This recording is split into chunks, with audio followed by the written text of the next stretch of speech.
എല്ലാവർക്കും നമസ്കാരം. നമ്മൾ വീണ്ടെടുക്കുന്ന ക്രിസ്തു, രൂത്തിൻ്റെയും എസ്തേറിൻ്റെയും പുസ്തകങ്ങളിലൂടെ എന്ന അധ്യായത്തിലെ പാഠങ്ങൾ പഠിച്ചുകൊണ്ടിരിക്കുകയാണല്ലോ. ഒരു ദിവസത്തെ ഗ്യാപ്പ് ഉണ്ടായി, ക്ഷമിക്കുക. അധ്യായം 3, ബോവാസ് എന്ന വീണ്ടെടുപ്പുകാരനിലേക്ക്. ഇതിൽ 20 ചോദ്യങ്ങളാണ് ഇതിൽ തയ്യാറാക്കിയിരിക്കുന്നത്. കഴിഞ്ഞ ദിവസങ്ങളിലേക്ക് 2 അധ്യായങ്ങൾ നിങ്ങൾക്ക് പഠിക്കുവാൻ എളുപ്പമായി എന്ന് വിശ്വസിക്കുന്നു. തുടർന്നുള്ള ചോദ്യങ്ങൾ: 1. അമ്മായിയമ്മ നവോമിക്ക് നല്ലതുപോലെ അറിയാവുന്നത് എന്ത്? രൂത്തിന് ഒരു വിശ്രാമ സ്ഥലം ആവശ്യമാണ്, അത് സുരക്ഷിതം ആയിരിക്കണം. 2 കാര്യങ്ങളാണ്. രൂത്തിന് ഒരു വിശ്രാമ സ്ഥലം ആവശ്യമാണ്, അത് സുരക്ഷിതമായിരിക്കണം. 2ാമത്തെ ചോദ്യം: നവോമി ബേത്ലഹേമിൽ നിന്ന് തിരികെ വന്നത് എന്ത് ഉറപ്പുവരുത്താനാണ്? നവോമി ബേത്ലഹേമിൽ നിന്ന് തിരികെ വന്നപ്പോൾ മോവാബ്യ വയലുകളിലേക്ക് തിരിഞ്ഞു നോക്കാതെ യഥാർത്ഥ വിശ്രമസ്ഥലം തൻ്റെ മരുമകൾക്ക് വേണ്ടി തിരഞ്ഞ് കണ്ടെത്തി അവളുടെ രക്ഷയും വീണ്ടെടുപ്പും ഉറപ്പുവരുത്തുകയാണ്. അപ്പം അതൊന്ന് ബ്രേക്ക് ചെയ്ത് നമുക്ക് പഠിക്കാം. നവോമി ബേത്ലഹേമിൽ നിന്ന് തിരികെ വന്നപ്പോൾ മോവാബ്യ വയലുകളിലേക്ക് തിരിഞ്ഞു നോക്കാതെ യഥാർത്ഥ വിശ്രാമസ്ഥലം തൻ്റെ മരുമകൾക്ക് വേണ്ടി തിരഞ്ഞ് കണ്ടെത്തി അവളുടെ രക്ഷയും വീണ്ടെടുപ്പും ഉറപ്പുവരുത്തുകയാണ്. മോവാബ്യ വയലുകളിലേക്ക് തിരിഞ്ഞു നോക്കാതെ യഥാർത്ഥ വിശ്രാമസ്ഥലം തൻ്റെ മരുമകൾക്ക് വേണ്ടി തിരഞ്ഞ് കണ്ടെത്തി അവളുടെ രക്ഷയും വീണ്ടെടുപ്പും ഉറപ്പുവരുത്തുകയാണ്. 3ാമത്തെ ചോദ്യം: രൂത്തിൻ്റെ 2ാം വിവാഹം നിശ്ചയിക്കുന്നത് ആരാണ്? നവോമി. മെതി കഴിഞ്ഞാൽ യവത്തിൽ നിന്ന് പതിർ നീക്കുന്നത് എങ്ങനെ? ധാന്യം തൂറ്റേണ്ടിയിരിക്കുന്നു. എന്ത് സ്വീകരിച്ച വിശ്വാസികളാണ് നാം എല്ലാവരും? പരിശുദ്ധ മാമോദീസ. ഇനി ആ ചോദ്യം ഇങ്ങനെ വേണമെങ്കിലൊന്ന് ചോദിക്കാം: പരിശുദ്ധ മാമോദീസ സ്വീകരിച്ചവരെ എന്ത് വിളിക്കുന്നു? വിശ്വാസികൾ. ഇനി വിശ്വാസികൾ സ്വീകരിച്ചത് എന്താണ്? പരിശുദ്ധ മാമോദീസ. അപ്പോൾ അങ്ങനെ ആ ചോദ്യങ്ങൾ ചോദിക്കാനായിട്ടുള്ള സാധ്യതകൾ ഉണ്ട്. 6ാമത്തെ ചോദ്യം: തൂറ്റുക എന്ന പദത്തിന് വേറൊരു അർത്ഥം പാറ്റുക. നമ്മുടെ ജീവിതത്തിൽ നമ്മെ പാറ്റുന്ന 2 വ്യക്തികൾ ആരെല്ലാം? 7ാമത്തെ ചോദ്യമാണ്. നമ്മുടെ ജീവിതത്തിൽ നമ്മെ പാറ്റുന്ന 2 വ്യക്തികൾ ആരെല്ലാം? സാത്താനും കർത്താവും. സാത്താൻ ശ്രമിക്കുന്നത് എന്താണ്? ഗോതമ്പ് മണിയെ നശിപ്പിച്ച് പതിര് സൂക്ഷിക്കാനാണ്. ഗോതമ്പ് മണിയെ നശിപ്പിച്ച് പതിര് സൂക്ഷിക്കാനാണ് സാത്താൻ ശ്രമിക്കുന്നത്. 8ാമത്തെ ചോദ്യം: ക്രിസ്തു ആഗ്രഹിക്കുന്നത് എന്താണ്? ഗോതമ്പ് മണിയെ സൂക്ഷിക്കുക, പതിരിൻ്റെ ചെറു കണിക പോലും അവിടെ ഉണ്ടായിരിക്കാൻ പാടില്ല. ഗോതമ്പ് മണിയെ സൂക്ഷിക്കുക, പതിരിൻ്റെ ചെറു കണിക പോലും അവിടെ ഉണ്ടായിരിക്കാൻ പാടില്ല. 10ാമത്തെ ചോദ്യം: വിലയില്ലാത്തത് എന്തിന്? പതിരിന്. 11ാമത്തെ ചോദ്യം: കാറ്റു വീശുമ്പോൾ ഉടയോൻ തൂറ്റാനിറങ്ങുന്ന പതിവ് എന്തുകൊണ്ടാണ് ഉള്ളത്? കാറ്റു വീശുമ്പോൾ ഉടയോൻ തൂറ്റാനിറങ്ങുന്ന പതിവ് എന്തുകൊണ്ടാണ് ഉള്ളത്? പതിരിന് യാതൊരു വിലയുമില്ല. വിലയില്ലാത്ത പതിരിനെ മാറ്റാനും കതിരിനെ സംരക്ഷിച്ച് സൂക്ഷിക്കുവാനും. 2 കാര്യങ്ങളാണ്. വിലയില്ലാത്ത പതിരിനെ മാറ്റാനും കതിരിനെ സംരക്ഷിച്ച് സൂക്ഷിക്കുവാനുമാണ്. കാരണം പതിരിന് യാതൊരു വിലയുമില്ല. ആയതിനാൽ വിലയില്ലാത്ത പതിരിനെ മാറ്റാനും കതിരിനെ സംരക്ഷിച്ച് സൂക്ഷിക്കുവാനുമാണ് കാറ്റ് വീശുമ്പോൾ ഉടയോൻ തൂറ്റാൻ ഇറങ്ങുന്ന പതിവ് ഉള്ളത്. പരിശുദ്ധാത്മാവിൻ്റെ അടയാളം എന്താണ്? കാറ്റ്. എന്തിൻ്റെ നിറവിൽ പതിരിനെ മാറ്റി നല്ലതിനെ സംരക്ഷിക്കണം? പരിശുദ്ധാത്മ നിറവിൽ. 14ാമത്തെ ചോദ്യം എന്ന് പറയുന്നത്: വിശ്രാമസ്ഥലം എന്നത് സൂചിപ്പിക്കുന്നത് എന്താണ്? വിശ്രാമസ്ഥലം എന്ന് സൂചിപ്പിക്കുന്നത് എന്താണ്? വിവാഹം കഴിഞ്ഞ് ലഭിക്കുന്ന സുരക്ഷിതത്തെ കൂടിയാണ് സൂചിപ്പിക്കുന്നത്. വിവാഹം കഴിഞ്ഞ് ലഭിക്കുന്ന സുരക്ഷിതത്തെ കൂടിയാണ് സൂചിപ്പിക്കുന്നത്.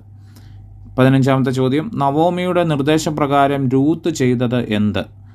നവോമിയുടെ നിർദ്ദേശപ്രകാരം രൂത്ത് ചെയ്തത് എന്ത്? പതിർ മാറ്റിയ യവത്തിന് ബോവാസ് ഉൾപ്പെടെയുള്ള ആളുകൾ കാവൽ കിടക്കുമ്പോൾ ബോവാസ് കിടക്കുന്ന സ്ഥലത്ത് ചെന്ന് അവൻ്റെ കാലിലുള്ള പുതപ്പ് നീക്കി അവൻ്റെ കാൽക്കൽ കിടന്നു. പതിർ മാറ്റിയ യവത്തിന് ബോവാസ് ഉൾപ്പെടെയുള്ള ആളുകൾ കാവൽ കിടക്കുമ്പോൾ ബോവാസ് കിടക്കുന്ന സ്ഥലത്ത് ചെന്ന് അവൻ്റെ കാലിലുള്ള പുതപ്പ് നീക്കി അവൻ്റെ കാൽക്കൽ കിടന്നു. ഇതാണ് നവോമിയുടെ നിർദ്ദേശപ്രകാരം രൂത്ത് ചെയ്തത്. നവോമിയുടെ നിർദ്ദേശം രൂത്ത് അനുസരിക്കുന്നത് എന്തിൻ്റെ സൂചനയാണ്? അടുത്ത ചോദ്യം: നവോമിയുടെ നിർദ്ദേശം രൂത്ത് അനുസരിക്കുന്നത് എന്തിൻ്റെ സൂചനയാണ്? ബോവാസിനെ തന്നെ അവൻ്റെ ഭർത്താവായി സ്വീകരിക്കുന്നതിന് തനിക്ക് വിരോധമില്ലെന്ന സൂചനയാണ് നവോമിയുടെ നിർദ്ദേശം അനുസരിക്കുന്നതിലൂടെ ഇവിടെ സൂചിപ്പിക്കുന്നത്. 17ാമത്തെ ചോദ്യം, രൂത്തിൻ്റെ വിവാഹത്തിനുള്ള സമ്മതം അറിയിക്കുന്ന പ്രതീകം എന്ത്? ഞാൻ നിന്റെ ദാസിയായ രൂത്ത്, നിന്റെ പുതപ്പ് അടിയൻ്റെ മേൽ ഇടണമേ, നീ എൻ്റെ വീണ്ടെടുപ്പുകാരനല്ലേ? ഉത്തരം ഒറ്റ വാക്കിൽ ഇങ്ങനെ വേണമെങ്കിൽ നമുക്ക് പറയാം, പുതപ്പ് ഇടുന്നതാണ് രൂത്തിൻ്റെ വിവാഹത്തിനുള്ള സമ്മതം അറിയിക്കുന്നതിൻ്റെ പ്രതീകം. അപ്പം ഞാൻ നിൻ്റെ ദാസിയായ രൂത്താണ്, നിൻ്റെ പുതപ്പ് അടിയൻ്റെ മേൽ ഇടണമേ, നീ വീണ്ടെടുപ്പുകാരനല്ലേ? രൂത്തിൻ്റെ വിവാഹ സമ്മതത്തിനുള്ള അപേക്ഷയിൽ ബോവാസിൻ്റെ പ്രതികരണം എന്തായിരുന്നു? രൂത്തിൻ്റെ വിവാഹ സമ്മതത്തിനുള്ള അപേക്ഷയിൽ ബോവാസിൻ്റെ പ്രതികരണം എന്തായിരുന്നു എന്നുള്ളതാണ്. ഒന്നാമത്തെ കാര്യം എന്ന് പറയുന്നത്, തന്നിലുള്ള സന്മാർഗിക ബോധം ഉറപ്പിച്ചുകൊണ്ട് നിയമങ്ങൾ പാലിക്കണമെന്ന ഉദ്ദേശശുദ്ധി പാലിക്കുവാൻ ശ്രമിച്ചു. രണ്ടാമത്തത്, തന്നേക്കാൾ അർഹനായ മറ്റൊരു വീണ്ടെടുപ്പുകാരൻ രൂത്തിന് വേണ്ടി ഉണ്ടെന്നും അവൻ്റെ വീണ്ടെടുപ്പ് നിർവഹിക്കുവാൻ തയ്യാറായില്ലെങ്കിൽ മാത്രം താൻ അത് നിർവഹിക്കാം എന്നുള്ള വാഗ്ദാനം അവൻ നൽകുകയാണ്. മൂന്നാമത്, രൂത്തിന് പ്രത്യാശ നൽകിയ ശേഷം 6 ഇടങ്ങഴി യവം നവോമിക്കുള്ള സമ്മാനമായി നൽകി അവളെ പറഞ്ഞുവിടുന്നു. അഞ്ചാമത്തത്, യവത്തിൻ്റെ സമ്മാനം രൂത്തിൻ്റെ വീണ്ടെടുപ്പ് നടക്കും എന്ന വാഗ്ദാനമാണ്. 6 എന്ന സംഖ്യ പൂർണ്ണമാകാത്തതും വാഗ്ദാനം പാലിക്കുന്നതോടുകൂടി പൂർണ്ണമാകുമെന്ന ഉറപ്പിൻ്റെ അടയാളവും ആണ്. അപ്പം ഈ ചോദ്യത്തിന് 5 പോയിന്റുകളാണ് ഉള്ളത്. രൂത്തിൻ്റെ വിവാഹ സമ്മതത്തിനുള്ള അപേക്ഷയിൽ ബോവാസിൻ്റെ പ്രതികരണം എന്തായിരുന്നു? 5 പോയിന്റുകൾ ഒരിക്കൽ കൂടെ നമുക്ക് വായിക്കാം. തന്നിലുള്ള സന്മാർഗിക ബോധം ഉറപ്പിച്ചുകൊണ്ട് നിയമങ്ങൾ പാലിക്കപ്പെടണമെന്ന ഉദ്ദേശശുദ്ധി പാലിക്കുവാൻ ശ്രദ്ധിച്ചു. അപ്പം തന്നിലുള്ള സന്മാർഗിക ബോധം ഉറപ്പിച്ചുകൊണ്ട് നിയമങ്ങൾ പാലിക്കണമെന്ന ഉദ്ദേശശുദ്ധി പാലിക്കുവാൻ ശ്രദ്ധിച്ചു. രണ്ടാമത്, തന്നേക്കാൾ അർഹനായ മറ്റൊരു വീണ്ടെടുപ്പുകാരൻ രൂത്തിനു വേണ്ടി ഉണ്ടെന്നും അവൻ വീണ്ടെടുപ്പ് നിർവഹിക്കുവാൻ തയ്യാറായില്ലെങ്കിൽ മാത്രം